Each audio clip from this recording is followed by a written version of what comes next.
Yeah, as we've been talking about Kevin Spacey and his interest in watching the Normandy landing thing. This is the truth of this story. It was interesting because it came up around the same time that they started bringing up that thing. I don't know if it was meant to be talked about together, but the title Taboo, French Women Speak Out on Rapes by the U.S. Soldiers During World War II. And Amy Dupree had always kept silent about the rape of her mother by two American soldiers after the Normandy landing in June 1944. And who is alive here? My grandma and my dad. I was like, this is their era.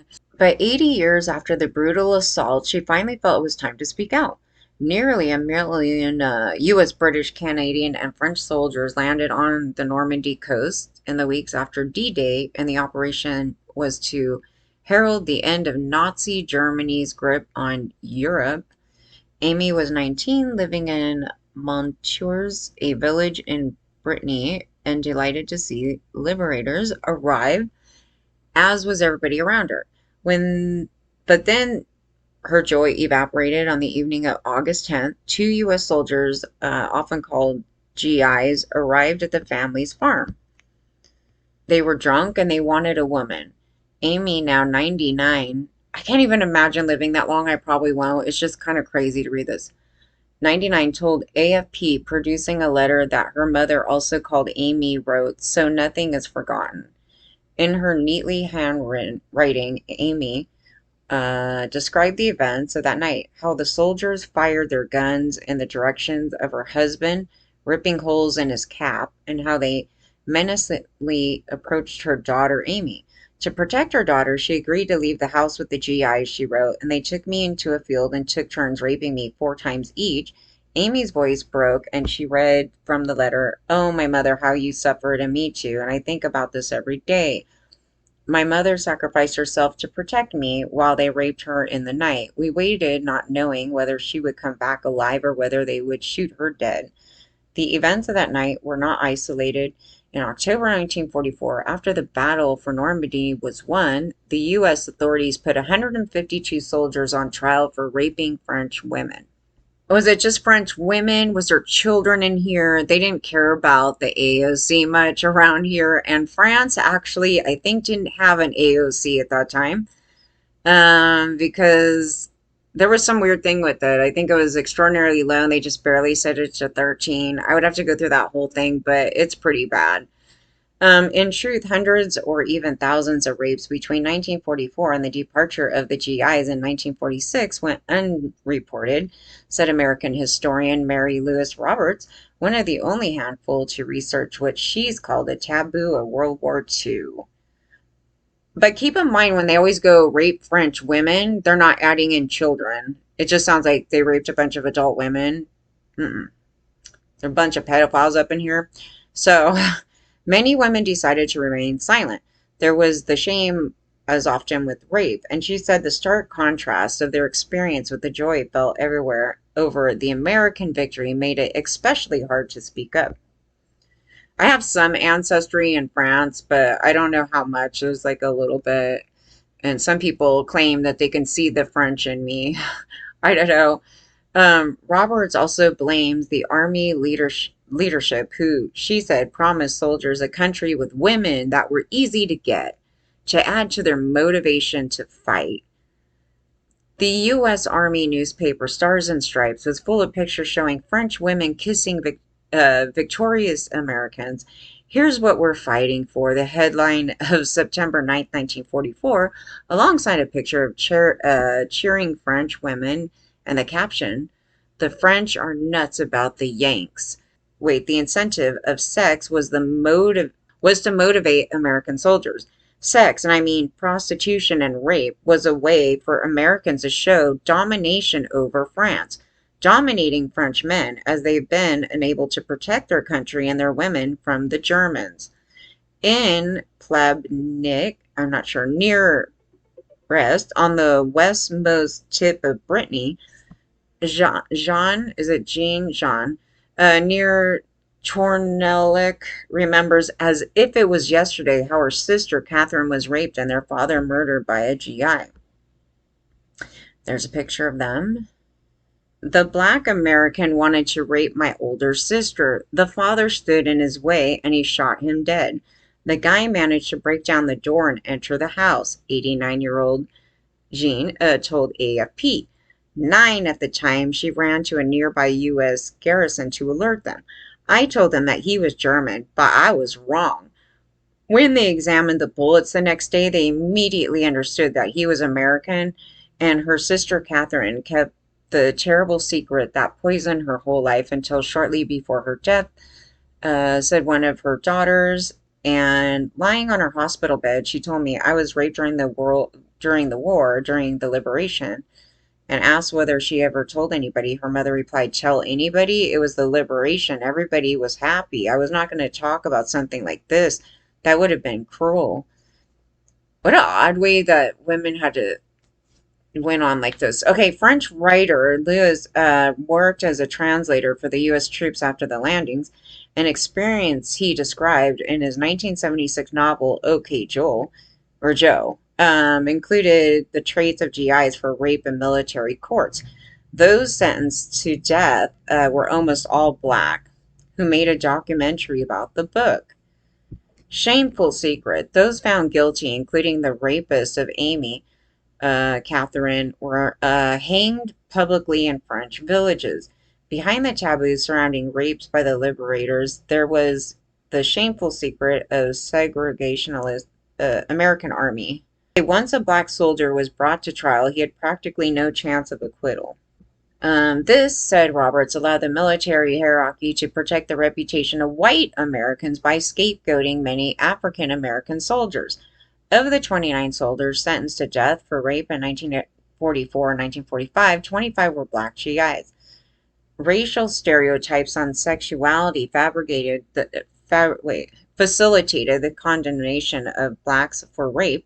White soldiers, meanwhile, often belonged to mobile units, making them hard to track down than their black comrades who were mostly stationary. If a French woman accused a white American soldier of rape, he could easily get away with it because he never stayed near the rape scene. The next morning he was gone. After her book, What Soldiers Do, Sex and the American GI, the World War II France, appeared in 2013. Robert said the reaction to the U.S. was so hostile that the police would have to regularly check on her. People were angry at my book because they didn't want to lose their idea of a good war or of the good GI, even if it means we have to keep on lying. AFP was unable to obtain any official comment from the U.S. Department of Defense on the subject. Well, we know all the military guys are rapists, so that's why I said there was like kind of a non-fixable entity, just because when you're looking at the nature of war in itself, and then white men continually protect themselves in the system, as you see just even throughout America. It's like, if and I proved this point like a million times over. You could pull up this black male that totally raped everybody, right? Like we have R. Kelly. I was using him as a good example of this. You have R. Kelly. The only one that's kind of going against this is Bill Cosby. But I'm thinking the reason why Bill Cosby goes against it is because he speaks more of being like a white man, maybe because he spoke down, I think, to people of color in a way that to try to fit in with white America. I think it has something to do with that thing, because I was listening to people speak, and the way that they speak of him is not very high. They didn't like how he presented himself and how he talked down to them. And so he fits like what they find acceptable versus R. Kelly, who's kind of this like, I don't know, something a little different about him. I don't know if that's a thing, but also his target was children. So maybe that's a little bit more or less like less unforgiving to some people. I don't know. It's not like they're really against child rape, but I don't know. But anyway, they held him accountable. But then there's these other white men, right? Like all these white men in the open with children, raping them, doing all these things. And then the government doesn't go after them, right? I'm a victim myself, and I'm literally going, these guys over here, and government's like, no, we're going to totally let it happen. And it's like, it's not even a thing that it was not in their view. And so you kind of see this, and you're seeing it playing out where like They hate women all across the board. It's not a thing where women, white women, were ever looked at as like being anything special to them. It's like the reason why I was saying, I'm pretty certain that the reason why white women are treated the way that they are is because they need to populate to keep white male supremacy going, right? Because they need them to populate and they want to keep white people going, that whole thing. And then, but they're raping them. Like they're raping everybody and they're all kind of human trafficking and everything else. And we need to lie for them and keep them uplifted in this weird power dynamic. And then yeah, and it kind of goes off of this thing. I mean, I already knew that they were doing this in war. So, I mean, it's not a new thing to me, but it's kind of victims kind of telling their stories. And when they brought up the thing with the current events and they try to act like it was like a brand new concept or something, it was weird. The headlines are just like, they're using rape as a weapon in war. And I'm just like, yeah, they've been. And they would sit there and promise women to give to them. And in fact, it's so biblical because if you pull out the Bible and you pull out those portions where they're like, we just fought this whole thing and you guys get to take the children and keep them for your wives. That's what it said, like a kid for your wife. Like you could do whatever with them. So it was like the gift to the men. Women are an object to obtain. It's this thing and they're dominating and controlling bullshit. But I thought I would read that because it was kind of interesting that it came up at the same time as Kevin Spacey totally rubbing one out to this crap right here. And yeah, I was like, it's pretty wrong. Is that like a kid with a cigarette? I wouldn't be surprised. He's all rolling up a joint. I wouldn't be surprised because my dad was like going on about how when he was like 13, it was so common for like 13-year-old boys back here to like smoke. He would have been, oh God, 4 or 5. He would have been 5 or 6 around here or something. But just figure about another 5, 6, 7, 8, another 8, 9 years later, you could just smoke and they wouldn't even have cared. Like, they didn't even care. I'm surprised we don't see all these little kids with like cigarettes in their mouth. Can you imagine? What happened to that kid's finger, dude? He lost a finger. I don't know. What the heck? I don't know. Like, these old photos always creep me out. You find like some, it's like Ted Bundy's dad. I mean, I don't know. And the women look just so, don't they look like they came out of a Mormon cult? Like, there's always this like weird, a look about them. Like, they're kept stupid on purpose or something. This look of, I don't know. I don't know how to explain it. But the guys are just so evil. I'm like, the guys are just so evil. Of the 29 soldiers sentenced to death for rape, 25 were black. They're trying to make it seem like only the black people rape everybody. Oh, and to tell this off, that's why I was stressing about the drug stuff because I have been outing this thing forever, you guys. So back in the 80s and 90s, they had the big war on drugs and everything, and they went after poor areas and people of color, and it was so odd because I was like, when I experienced this drug war thing, what was actually going on, actually. And I go, what's so odd? I go, the ringleader was a white guy, and their clients were all white people. They were like these well off or mid class or what, and then some on the street, I'm sure, but this mixture of things. And I'm like, well, why are they going into Beverly Hills? Why are they going to Bel Air? I mean, you're doing something over there. I go, yeah, they're getting away with it. They're sitting there selling, they're buying it from them. And then they're going into those white, rich neighborhoods and funneling it. It's like this thing, right? And then I go, well, why? Can you explain this to me? Why there was no raids in these clubs where if drugs are in the open space, what do they call it? In the common area, right? So if you walk into a home and drugs are laid out in the home, you can't say you don't know about it. So if you go into a club, a public establishment where children are in it, and there's no raid, I'm like, did anybody ever think about this? And I was sitting there going, this doesn't make any sense because they had a notorious drug closet in this one place. It was totally notorious. Like you could go in there and they're like, don't go in the drug closet, don't go in the closet, don't go in that thing because you know bad shit go up in there. You know, like they were saying all these things. And so obviously, if you tell a kid that, they're like, well, I want to go in the closet. And so, you know, there was this thing going on and they all knew about it. They were all down with it. And Whoopi Goldberg comes out with this statement and was like, oh, yeah, you know, in the 80s here, in the mid 80s here, we would go, we knew that we were never going to get raided. You know, the rich neighborhoods, you know, this thing and that thing. And you would just walk into these places and there would be bowls of drugs. And I'm like, I have a question, Whoopi. I was like, I have a question about this because at no point in time would I ever think I would be above a drug bust. I mean, there's this level of fear. Like, if you walk into a place, even if you had that problem, you may not care that you're going to get busted, but, you know, but you don't have this level of fear that, like, if I keep coming here and keep doing this, I could get busted here. You know, like this thing. No, she's like, we all were really confident and comfortable, and we knew they were never going to get a bust. And I'm like, why would you think that? Could you riddle me this? Like, why did you think that way? I mean, there's something to it, like for somebody to come to that conclusion. Like, I feel really confident and comfortable that government's not going to raid us. Now, celebrities, the thing about celebrities is they're chronically around the law enforcement. They have security. The security, by the way, is sometimes law enforcement.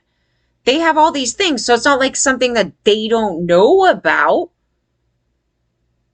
And these rich people sat back in their privilege, snorting coke all day, and letting poor black Americans get targeted by the government. That's what I found sickening about the story. When I was talking about the story, I go, I'm not here to go trying to bust some like people of color selling some shit on the street. You know what I mean? It was like this thing. I go, but there's this other element to the story that is totally effed up. And I go, the people that covered the ring was these white cops. And I'm like, but I knew this for a long time. And it was just one of those things. I was like, I didn't really sit on the story for a long time. And it's one of those, you're like, I'm trying to forget it because I got abducted. You know, these stories are in that mix of stuff. And I was like, can somebody explain to me why LAPD and the sheriff's department didn't bust these people? But they were gung-ho about drugs. We're going to go down and bust all these people on the street. So they try to make a group of people seem like the worst monsters ever. And they're like, they're doing it because they're poor. I'm like, can you explain that? Like, only poor people do drugs. Like, they were peddling this weird narrative. And I'm like, I didn't even see that. I mean, I saw some poor people do drugs. But I mean, when I came out, I go, it was all the rich people. I go, they're the ones that have the money to do it. And they could buy a lot. And they're the ones that actually funnel that stuff. And they have all the way to protect it. And so I kept saying, and it's almost like the more I was talking about all this stuff, it's just that the more target, the more target, the more target. And then now you're finding out, and they're admitting, the celebrities are like, oh yeah, we had piles of drugs up in here back in the 80s. I mean, it was just like candy, you know what I mean? And I go, yeah, so you lived a life of privilege, and a lot of you promoted for government to go target poor people of color. And they're off here going, we deserve sympathy for, you know, our drug problems. And I'm like, I don't even have sympathy for those people because they literally let everybody get targeted to hell. And they're sitting there just snorting it up in their McMansions. And I'm like, this is disgusting. Because that's not the truth of the story, you guys. That's why I said, I go, they got these celebrity drug dealers. I go, they be dealing with that because I guess it's just a way they cover themselves. I mean, I don't know. There's a whole story to that. And then you hear about the Diddy thing. I go, yes, yes. I go, that, I mean, you would expect it. I mean, I expect it. I guess other people are not thinking that way. I mean, no, I was like, they're the ones funneling it somehow because my car would not be in these areas unless somebody's doing something. And I was like, yeah, that's the nicest cover because they can go be in their McMansions and then go buying from some other area, have somebody drop it off and they leave. And they're like sitting there going, oh, these are the safest areas ever. And we're all clean and crispy and whatever up in here. And then they're all freaking addicts. Like that was the truth of the story. Why are all their kids addicts, right? Why is all this going on? Where are they getting it? This and that and this and that. And then they're sitting there promoting things to go target people, and it never targets them, right? It doesn't. It targets people of color. It goes into that thing. Or, women, particularly women, they'll go after, like if they become a sex worker because, they got to pay for their thing or whatever the crap is over there. But it tends to target those people, but not these people. We're supposed to feel sorry for those rich ones, but we're supposed to sit there and be hella shitty to these people because they don't have any money.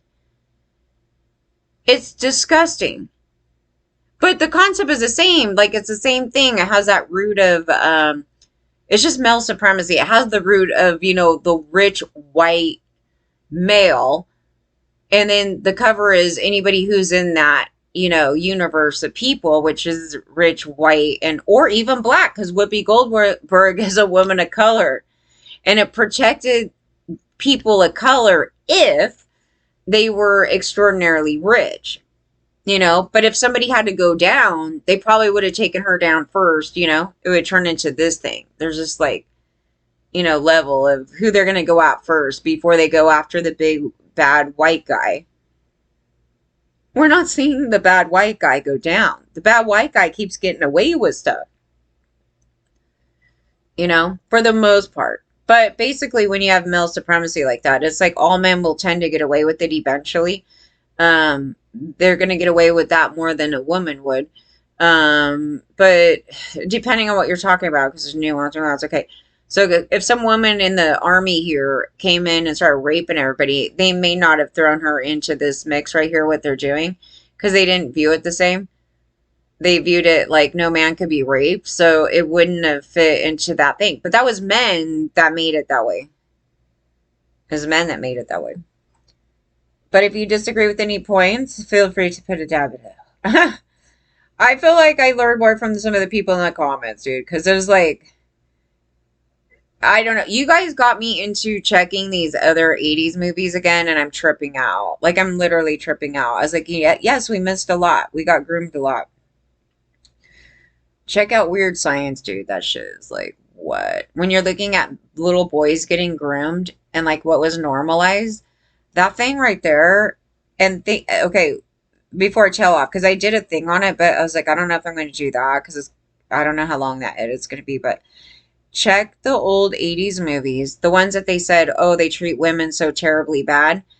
Okay, so stop and rewatch all those and watch it from the perspective of minor boys being sexually abused. And the amount of grooming that's in those, and the fact that some man wrote the script and that they're actually having children get undressed in front of adults and doing sexual things. Okay, so if you go back and look at it like that, oh God.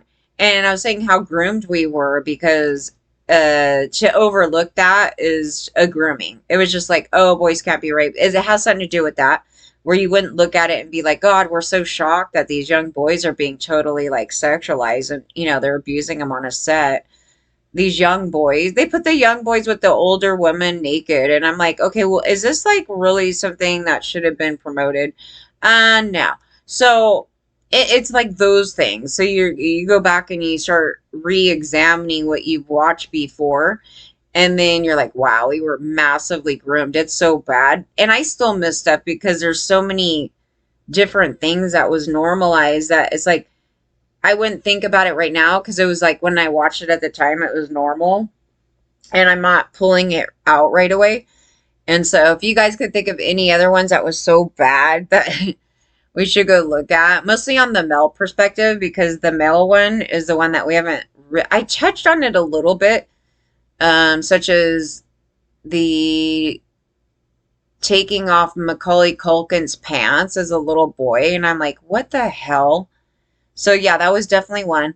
And then the Scott Baio stuff. Okay, that was actually gross. I actually, on the Weird Science guy one, not Anthony Michael Hall, the other guy that played this other thing, I don't know. He had a photo that it looked like some adult man was like, dude, can you stick your leg up and spread your crotch and let me take this photo of you? It was disgusting. And I'm certain that nobody thinks twice about that stuff, but I go, it that's geared towards gay men. It absolutely is. And I was like, yep, they didn't even care back then.